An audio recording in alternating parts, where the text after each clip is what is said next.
Show me your friends and I will show you your future. You see, on my YouTube channel, I talk a lot about motivation, success, sales, entrepreneurship, wealth creation. And one of the things I say again and again, and that is don't hang around with poor people. And some people take it the wrong way. Oh, Dan, are you saying you only judge people's character by how much money they have? That's not what I'm saying. Because people without money, that's just one form of poor. There are many forms of poor. Today I'm going to share with you the 7 mentalities that keep most people poor. You see, I've been broke. I was in debt. I started with nothing.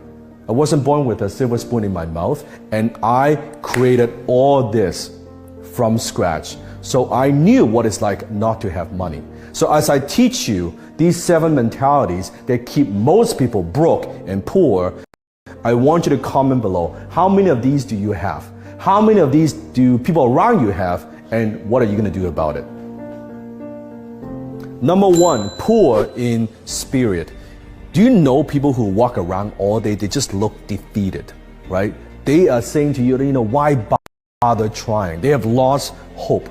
Maybe they've been burned before. They have failed before. They made mistakes before, but now they've all given up. They're saying to you all the time, oh, it can't be done. It's impossible. Hey, don't even try that. I tried that before. You see, just because they can't do something, now they're selling you. They're telling you why you cannot do it either. They are poor in spirit. Number 2, poor in love. You see, most of us, I believe, don't love ourselves enough. Now, I don't mean arrogance, self-arrogance. I'm talking about self-love. Because growing up, we don't get enough love from other people. For most of us, there's a guy that I used to know who had experienced multiple breakups, and to a point where now he doesn't trust relationships anymore. He doesn't trust women anymore because he doesn't want to get hurt. And I believe hurt people hurt people. And you could see on his face when I look at him, he doesn't smile. There's no joy. There's no life, right?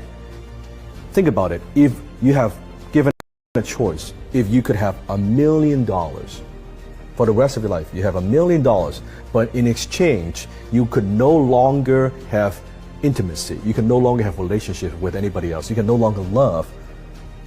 In exchange of $1 million, would you take it? Comment below.